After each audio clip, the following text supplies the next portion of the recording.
கிறிஸ்துவுக்குள் மறுபடியும் இந்த மகிமை டிவியின் மூலமாக உங்களை சந்திப்பதில் மிகவும் மகிழ்ச்சி அடைகிறேன். கர்த்தராகிய இயேசு கிறிஸ்துவுக்கு நன்றி செலுத்துகிறேன். இதுவரை நம்மை பாதுகாத்து வழிநடத்தி வந்த தேவாதி தேவனுக்கு நன்றிகளை ஏறெடுக்கிறோம். மறுபடி இந்த நாளில் கர்த்தர் கொடுத்த சில வார்த்தைகள் நிமித்தம் உங்களை சந்திப்பதில் மகிழ்ச்சி அடைகிறேன். தியானத்துக்காக எடுத்துக்கொள்ளப்பட்ட வசனம் சங்கீதம் 116 1வது வசனம். கர்த்தர் என் சத்தத்தையும் என் விண்ணப்பத்தையும் கேட்டதினால் அவரில் அன்பு கூறுகிறேன். கர்த்தர் என் சத்தத்தையும் என் விண்ணப்பத்தையும் கேட்டதினால் அவரில் அன்பு கூறுகிறேன்.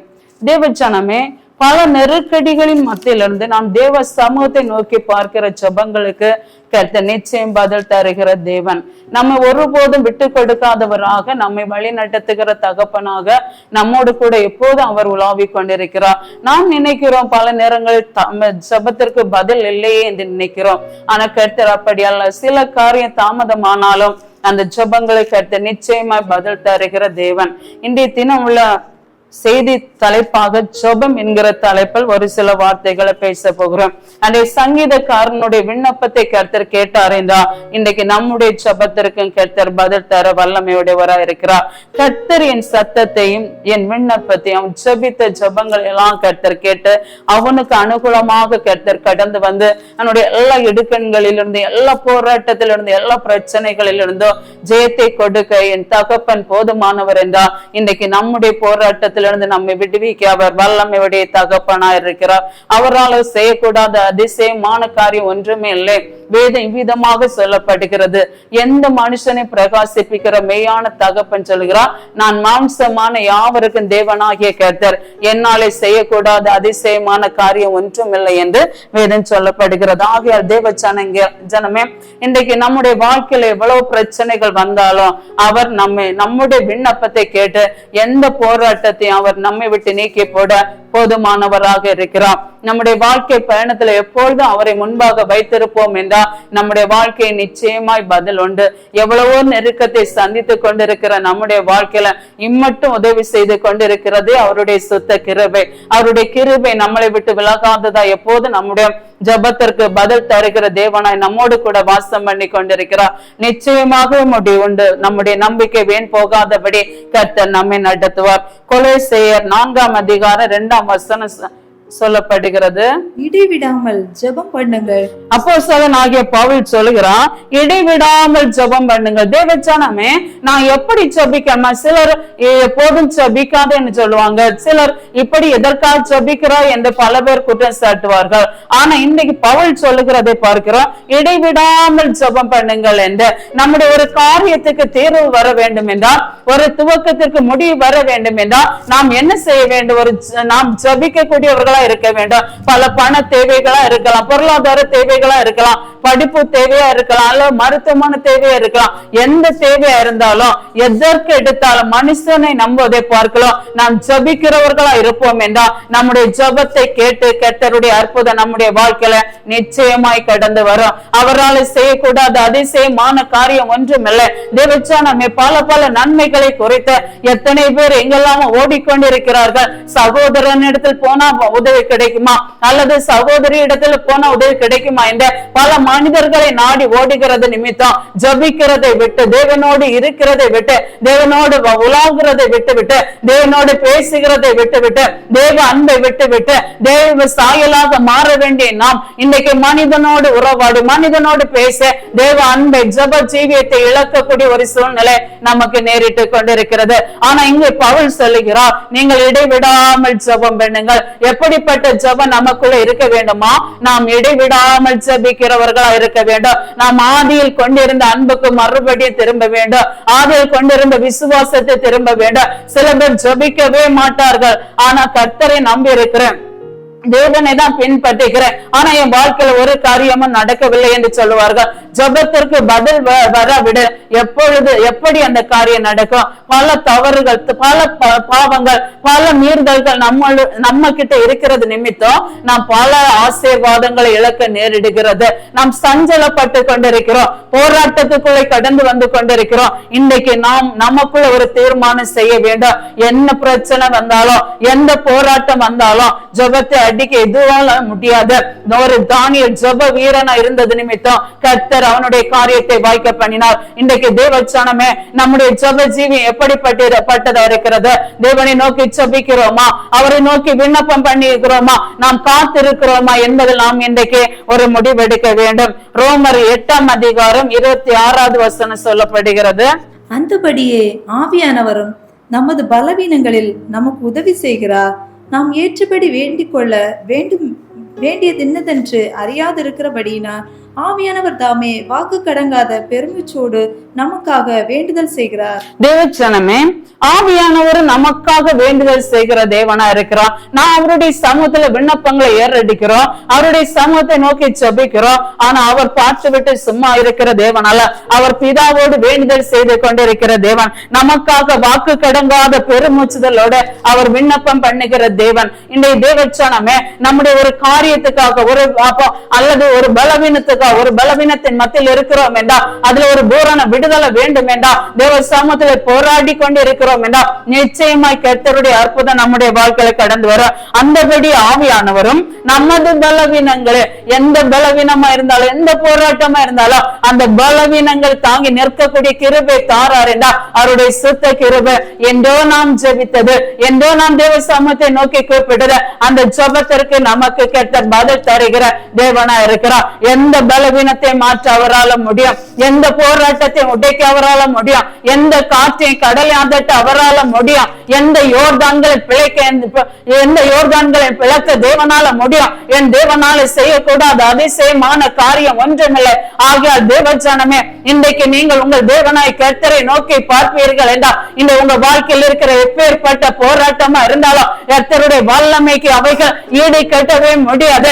நம்முடைய ஜெபத்துக்கு அவர்கள் பதில் சொல்லவே முடியாது. கர்த்தரால செய்யக்கூடாத காரியம் எதுவுமே இல்லை. இன்றைக்கு முழந்தால் படியிட்ட நான் என்னை ஒப்பு கொடுக்கிறோம்ப்பா, என்னை அப்போடைய கரத்துல ஒப்பு கொடுக்கிறேன் என்று உங்களை ஒப்பு கொடுத்து பாருங்க. உங்களுக்காக விண்ணப்பம் பண்ணுகிற தேவன் ஒருவர் உண்டு, உங்களுக்காக பரிந்து பேசுகிற தேவன் ஒருவர் உண்டு, உங்களுக்காக வாக்கு கடங்க பெருமூச்சுதலோடு நமக்காக வேண்டுதல் செய்கிற ஒரு தேவன் உண்டு. அவரை விட்டு அங்கும் இங்கும் ஓடுவதை விட்டுவிட்டு தேவ சமூகத்தை உம்முடைய பாதத்தை உறுதியை பற்றி பிடிப்பேன் என்று அவருடைய பாதத்துல விழுந்து கிடப்பீர்கள் என்றால், நிச்சயமா உங்க வாழ்க்கையில் இருக்கிற பிரச்சனைகளை அவர் முடிவுக்கு கொண்டு வருவார். உங்க வாழ்க்கையில் இருக்கிற போராட்டத்தை அவர் முடிவுக்கு கொண்டு வருவார். நிச்சயமாக முடிவு உண்டு. உங்க நம்பிக்கை வீண் போகாது. ஆகிய கர்த்தராகிய தேவன் சொல்கிறார், நான் உங்களுக்காக வேண்டுதல் செய்கிறேன். தேவச்சனமே, நாம் படுகிற பாடுகளின் துயரங்களை கஷ்டங்களை பார்த்து விட்டு அவர் சும்மா இருக்கிற தேவன் அல்ல. நமக்காக அவர் என்ன செய்கிறாரா? வாக்கு கடங்க பெருமூச்சுதலோடு நமக்காக வேண்டுதல் செய்து கொண்டிருக்கிறார். அப்போஸ்தலர் 12:5. அப்படியே பேதுரு சிறைசாலையிலே காக்கப்பட்டிருக்கையில் சபையார் அவனுக்காக தேவனை நோக்கி ஊக்கத்தோட ஜெபம் பண்ணினார்கள். தேவச்சனமே, அப்படி பேதுரு சிறைசாலை கட்டப்பட்டிருக்கையில் சபையார் அவனுக்காக ஊக்கத்தோட ஜெபம் பண்ணினார்கள். பேதுரு எல்லாரும் சேர்ந்து கட்டி வைத்திருக்காங்க, ஆனா சபை மக்களை பாருங்க, ஊக்கத்தோட பேதுருக்காக ஜெபித்தாங்க. இன்னைக்கு நம்முடைய வாழ்க்கை ஜெப வாழ்க்கையா இருக்க வேண்டும். இன்னைக்கு பேதுரு தேவனால் அபிஷேகம் பண்ணப்பட்ட பேதுருவை அந்த ஜனங்கள் கட்டி வைத்திருக்கிறார்கள் என்று சபையார் அறிந்து எப்படியாவது அவர் விடுதலை ஆக்க வேண்டும் என்ற ஒரு போராட்டத்துக்குள் சபை ஜனங்கள் கூடி வந்து ஊக்கத்தோடு ஜெபித்தார்கள். அங்க என்ன நடந்தது? கர்த்தருடைய அற்புதம் நடந்தது. அங்க விடுதலை கடந்து வந்தது.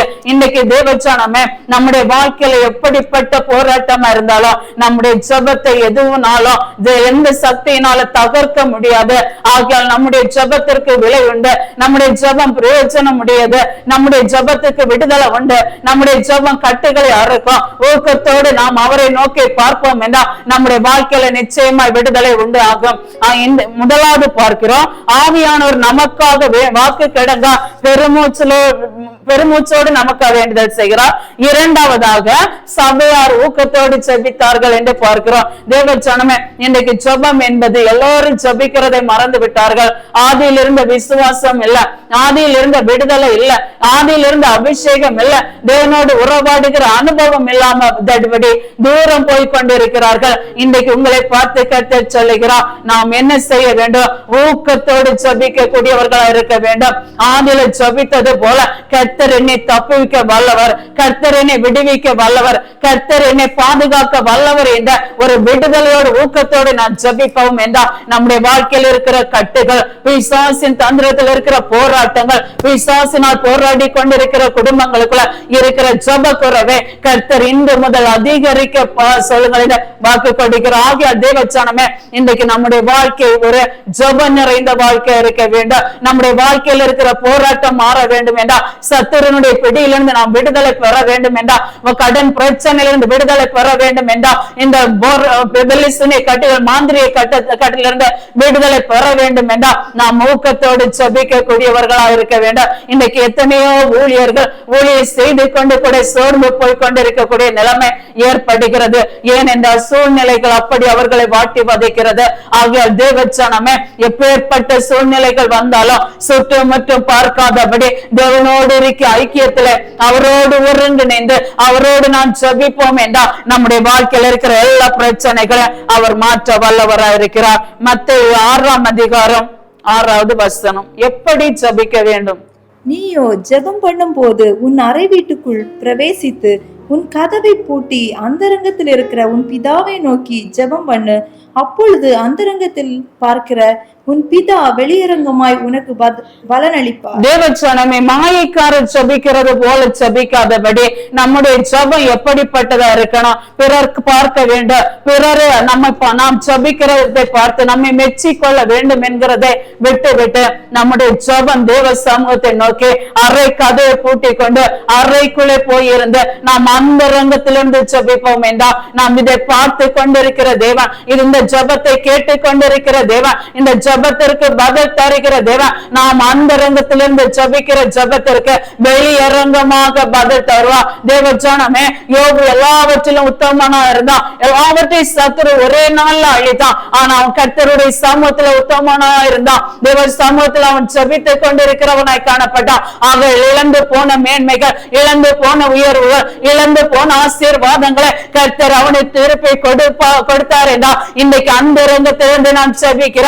அந்த ரங்கத்திலிருந்து கண்ணீர் வடிக்கிற, அந்த ரங்கத்திலிருந்து போராடுகிற இயேசு பாதம் எனக்கு போதும் என்று சொல்லி தத்தளித்துக் கொண்டு புலம்பலோடு அழுகையோடு அவருடைய பாதத்தில் விழுந்து கிடந்து நான் ஜெபிக்கிற ஒவ்வொரு ஜெபத்திற்கு நிச்சயமாகவே அவர் வெளியரங்கமாக பதில் தருகிற தேவனாயிருப்பார். உன்னை சுற்றிலும் எதிரிகள் பெருகி கொண்டிருக்கலாம், உன்னை சுற்றிலும் சத்துருக்கள் பெருகி கொண்டிருக்கலாம், உன்னை சுற்றிலும் உனக்கு எதிராக ஜனங்கள் எழும்பிக் கொண்டிருக்கலாம், பரியாச ஜனங்கள் எழும்பிக் கொண்டிருக்கலாம். நீ ஒன்று செய்யாத உன் அறை வீட்டு கதவை பூட்டிக் கொண்டு அறைக்குள்ளே இருந்து தகப்பன என்னை சுற்றிலும் சத்துருக்கள் பெருகி இருக்கிறார்கள், இவர்கள் மத்தியில் தலை நிமிர செய்யும் என்ற உன்னை வேண்டுதலை தேவ சமூகத்திலே ஏறெடுப்பாய் என்றால் நிச்சயமா வாழ்க்கையில போராடுகிற எல்லா போராட்டத்திற்கு கர்த்தர் முற்றுப்புள்ளி வைத்துவிட்டு அவர் ஜெயத்தை தருகிற தேவனா இருக்கிறார். எப்படி ஜெபிக்கப்பட்டவர்களா இருக்க வேண்டும்? அந்த ரங்கத்திலிருந்து ஜெபிக்கக்கூடியவர்களா இருக்க வேண்டும். மனுஷன் பார்க்க வேண்டும், மனுஷன் தன் பேரை பெருமைப்படுத்த வேண்டும், மனுஷன் காண்கிற விதமா நான் இருந்து ஜெபிக்க வேண்டும் என்கிற அந்த எண்ணத்தை விட்டுவிட்டு தேவனோடு நான் ஒன்றுமில்லப்பா, நான் பாவி தகப்பன, பாவிலும் வெறுமையான பாவி என்று சொல்லி என் பாவத்தை மன்னியும் என்று சொல்லி தன் பாவங்களை அறிக்கை செய்து நாம் தேவ சமூகத்துல விழுந்து கிடந்து ஜெபிக்கிற ஒவ்வொரு ஜெபத்திற்கு அவர் நிச்சயமாக பதில் தருகிற தேவனா இருக்கிறார். நம்முடைய வாழ்க்கையில் இருக்கிற எல்லா பிரச்சனைகளுக்கும் அவர் முற்றுப்புள்ளி வைப்பார். தானியேல் 6ஆம் அதிகாரம் 10வது வசனம். தானியேலோ வென்றால் அந்த பத்திரத்துக்கு கையெழுத்து வைக்கப்பட்டதென்று அறிந்த போதிலும் தன் வீட்டுக்குள்ளே போய் தன் மேல் அறையிலே எருசலேமுக்கு நேராக பலகணிகள் திறந்திருக்க அங்கே தான் முன் செய்தபடியே தினம் 3 வேளையும் தன் தேவனுக்கு முன்பாக முழங்காற்படியிட்டு ஜெபம் பண்ணி ஸ்தோத்திரம் செலுத்தினான். தேவச்சனமே ஒரு தவறான இவனை சிங்கை கேள்வியில் போட வேண்டும் என்று எல்லோரும் இவனுக்கு எதிராக பேசினது நிமித்தம் பேசியாச்சு, அந்த திட்டத்தை கொண்டு வந்தாச்சு. பத்திரத்துல ராஜா கிட்ட இருந்து தரியு ராஜா கிட்ட இருந்து சைனம் வாங்கியாச்சு, பத்திரம் தாரியு ராஜாவினோட கரத்துல கொடுத்தாச்சு. ஆனா இங்க தானியேல் என்ன பண்றாரு, எருசலேமுக்கு நேராக தன் கண்களை ஏறெடுத்து பலகணிகளை திறந்து வைத்து விட்டு கண்களை எருசலேமுக்கு நேராக ஏறெடுத்து அவன் ஜபிக்கிறவனாய் காணப்பட்டான். தேவனை ஸ்தோத்திரம் பண்ணுகிறவனாய் காணப்பட்டான். ஆனா அவனுக்கு தெரியும், சிங்க கெபில் என்ன தூக்கி போட்டாலும், சூளை நெருப்பில் என்னை தூக்கி போட்டாலும் என்னை தப்புவிக்க ஒருவர் மட்டும்தான் முடியும், ஒருவரால மட்டும்தான் முடியும், அது யாரால முடியாது, என் தேவனாய் கர்த்தராகிய இயேசு கிறிஸ்துவினால் மட்டும்தான் முடியும். ஆகையால் இந்த போராட்டத்திலிருந்து இந்த பிரச்சனையிலிருந்து நான் வெளிவர வேண்டும் என்றா நான் கண்மலை ஆகிய கிறிஸ்துவை பிடித்துக் கொள்ள வேண்டும் என்று தானியேல் அறிந்திருந்தது நிமித்தம் அவன் எருசலேமுக்கு நேராக கர்த்தராகிய தேவனுக்கு நேராக பரிசுத்தமுள்ள தகப்பனுக்கு நேராக கர்த்தராகிய இயேசு கிறிஸ்துவுக்கு முன்பாக தன் கண்களை ஏறெடுத்து கைகளை விரித்துக் கொண்டு அப்போடைய சமூகத்திலே ஜெபிக்கிறவனாய் காணப்பட்டான். இன்றைக்கு தேவச்சனமே பல போராட்டத்துக்கு நம்முடைய வாழ்க்கை, குடும்ப வாழ்க்கை கடந்து போய் கொண்டிருக்கலாம்.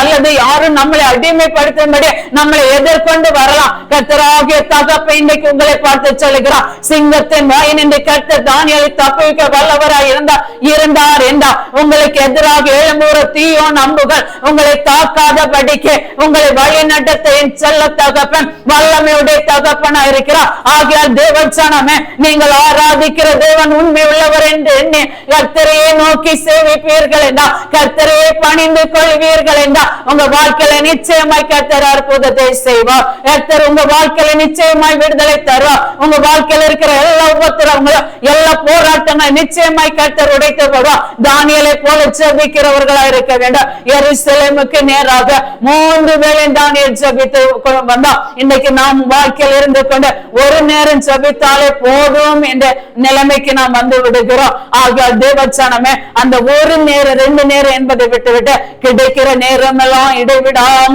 தேவ சமூகத்தை பற்றி பிடிப்பீர்கள் என்றால் இழந்து போன சந்தோஷம், இழந்து போன சமாதானம், இழந்து போன விடுதலை, இழந்து போன கர்ப்பத்தின் நன்மைகள், கர்ப்பத்தின் கனி கிடைத்தோம் அதை உறுதியை பெற்றுக் கொள்ள முடியவில்லை என்று ஒரு ஏக்கத்தோடு தவித்துக் கொண்டிருக்கிறீர்கள். அந்த கர்ப்பத்தின் ஆசீர்வாதத்தை பெற்றுக் கொள்ள வேண்டும் என்றால் உங்க புருஷனுடைய குடிகள் மாற வேண்டும் என்றால், அவர்களுடைய கள்ளத்தனமான குணங்கள் மாற வேண்டும் என்றால், அவருடைய வாழ்க்கையில் இருக்கிற பிரச்சனைகள் உடைய வேண்டும் என்றால், தானியேல் ஜெபிக்கிறது போல உங்க வாழ்க்கையில முன்பு செய்து வருகிறது போல ஜெபத்தை நீங்கள் 3 நேரம் ஏறெடுக்கும் போது கர்த்தர் உங்க வாழ்க்கையில ஜெபத்திற்கு ஜெயத்தை கட்டளையிடுவார். உங்க வாழ்க்கையில இருக்கிற போராட்டங்களை கர்த்தர் நீக்கி போடுவார். உங்க பிரச்சனைகளுக்கெல்லாம் கர்த்தர் தீர்வை உண்டு பண்ணுவார். நீங்க தேவ சமூகத்தை நோக்கி ஜெபிக்க வேண்டும். முதலாவது என்ன பார்க்கிறோம், கர்த்தராகிய இயேசு கிறிஸ்து நமக்காக வேண்டுதல் செய்கிறார். இரண்டாவதாக பார்க்கிறோம், கட்டப்பட்ட பேதுருவை கர்த்தர் விடுவித்தார். மூன்றாவதாக கர்த்தர் தானியேலை விடுவித்தார். நான்காவதாக பார்க்க போகிறோம், எஸ்தர் 4ஆம் அதிகாரம் 16வது வசனம். நீர் போய் சூசானில் இருக்கிற யூதரை எல்லாம் கூடி வர செய்து 3 நாள் அல்லும் பகலும் புசியாமலும் குடியாமல் இருந்து எனக்காக உபாசம் பண்ணுங்கள், நானும் என் தாதிமாரோ உபாசம் பண்ணுவோம். இவ்விதமாக சட்டத்தை மீறி ராஜாவின் இடத்தில் பிரவேசிப்பேன், நான் செத்தாலும் சாகிறேன் என்று சொல்ல சொன்னாள். தேவஜனம், இங்க எஸ்தர் ராஜா ஒரு முடிவு எடுக்கிறதை பார்க்கிறோம். மொர்தெகாய் என்கிற ஒரு தேவ மனிதன் வாசல் பக்கத்துல வாசல் காக்கிறவனா உட்காருகிறான். ஆனா அவருக்குள்ள என்ன ஒரு நோக்கம், என்னுடைய ஜனங்கள் மீட்கப்பட வேண்டும், என்னுடைய ஜனங்கள் அழிக்கப்படக்கூடாது, என்னுடைய ஜனங்கள் எப்படியாவது மீட்கப்பட வேண்டும் என்று இந்த மொர்தெகாய் அந்த வாசல் காக்கிறவனா இருந்தாலும் இந்த ஜனங்களுக்காக பரிந்து பேசுகிறவனாய் காணப்பட்டான். அப்படிப்பட்ட மொர்தெகாய் எஸ்தரோடு சொல்லுகிறான், நீ யூதா ஜனங்களுக்கு யூதருக்கு ரட்சிப்பு வேறு வழியா வந்துவிடும், நீ இந்த காலத்தில் மௌனமா இருந்தாய் என்று சொல்லி எஸ்தரோட ஜனங்கள்ட்ட சொல்லி விடுகிறான். இங்க எஸ்தர் சொல்லுகிறான், நான் செத்தாலும் சாகிறேன், நான் உபவாசித்து ஜெபிக்கிறேன், நீங்களும் எனக்காக உபவாசித்து ஜெபிங்கள் என்று சொல்லி தேசத்துக்காக உபவாசிக்கிறதை பார்க்கிறோம். இன்றைக்கு தேவச்சனமே, தேசத்துக்குரிய ஜெபம் நம்முடைய வாழ்க்கையில இருக்கிறதா? இன்றைக்கு எஸ்தர் ராஜா ஒரு மொர்தெகாய் தேசத்துல இருந்தது நிமித்தம் அந்த தேசம் காக்கப்பட்டது. தேசத்தை கர்த்தர் அழிவு நின்று விடுவித்தார். எஸ்தர் 3 3 நாள் சொல்லுகிறார், நான் செத்தாலும் சாகிறேன் என்று சொல்ல விசுவாசத்துல உறுதியை காணப்பட்டா, விசுவாசத்துல விடியா முயற்சியை காணப்பட்டா. அவருடைய விண்ணப்பத்தை கர்த்தர் பதில் கொடுத்தார், அவருடைய ஜெபத்திற்கு கர்த்தர் பதில் கொடுத்தார். இன்றைக்கு தேசத்துக்காக ஜெபித்து ஜெபித்து ஜெபித்து நம்முடைய வாழ்க்கையில் இருக்கிற நன்மைகள் பறி போய் கொண்டிருக்கிறது என்று எத்தனை குடும்ப கலை கொண்டிருக்கிறீர்களோ அத்தனை குடும்பத்தையும் பார்த்து கர்த்தர் சொல்லுகிறார். ஏன் என்ற ஊக்கமுள்ள ஜெபம் உங்க வாழ்க்கையில இல்லாதது நிமித்தம், ஊக்கத்தோடு ஜெபிக்காதது நிமித்தம் இன்னைக்கு நம்முடைய வாழ்க்கையில பல பிரச்சனைகளை சந்தித்து கொண்டிருக்கிறோம். நம் தேசத்துக்காக, நம்முடைய ஜனங்களுக்காக, நம்முடைய சொந்த பந்தங்களுக்காக, நம்முடைய குடும்பங்களுக்காக, அழிந்து போய் கொண்டிருக்கிற ஜனங்களுக்காக எப்படிப்பட்ட ஜெபத்தை ஏறெடுக்க வேண்டும்? ஊக்கத்தோடு ஜெபிக்க கூடியவர்களா இருக்க வேண்டும். ஒரு உபவாசத்தை ஜெபத்தோடு ஏறெடுக்க வேண்டும். எத்தனை நாள் கர்த்தருடைய சமூகத்திலே காத்திருக்கிறோமோ அத்தனை நாளுக்குள்ள பலனை கர்த்த தேசத்துல நிச்சயமாய் கட்டளையிடுவார். இவர்கள் வெறும் 3 நாட்கள் உபவாசித்தார்கள். கர்த்தர் அந்த யூத ஜனங்களுக்குள்ள ஒரு ரட்சிப்பையும் ஒரு விடுதலை கட்டளையிட்டார். இன்றைக்கு தேவச்சனமே நம்முடைய உபவாச ஜெபம் என்கிறது நிச்சயமாக அங்கு அற்புதத்தை கொண்டு வரக்கூடியதா இருக்கிறது. உபவாசித்து ஜெபிக்கிறது என்பது நிச்சயமாக அந்த இடத்துல ஒரு அடையாளமா காணப்பட்டது. எஸ்தருடைய ஜெபம் கேட்கப்பட்டது, அங்கு பதில் கடந்து வந்தது. எஸ்தர் 9ஆம் அதிகாரம் 1ஆம் வசனத்தை படிக்கலாம். ராஜாவின் வார்த்தையின்படியும் அவனுடைய கட்டளையின்படியும் செய்யப்படுகிறதற்கு ஆதார் மாதம் என்கிற 12ஆம் மாதம் 13ஆம் தேதியிலே யூதரின் பகைஞர்கள் அவர்களை மேற்கொள்ளலாம் என்று நம்பினார்களே, அந்நாளில் தானே யூதரானவர்கள் தங்கள் பகைஞர்களை மேற்கொள்ளும்படிக்கு காரியம் மாறுதலாய் முடிந்தது. பாத்தீங்க, கர்த்தர் காரியத்தை மாறுதலா மாற்றினார்.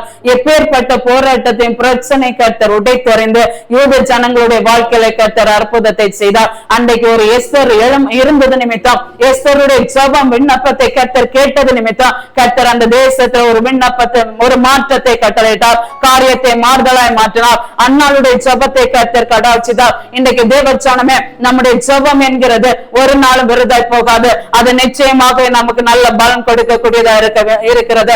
முதலாவது பார்க்கிறோம், கர்த்தர் நமக்காக வேண்டுதல் செய்கிறார். 2வது சபையார் ஊக்கத்தோடு ஜெபிக்கிறார்கள். 3வது ஒரு மனிதனுடைய ஜெபம் அவனுடைய சத்துருக்களின் கை நின்று அவனை விடுவித்தது.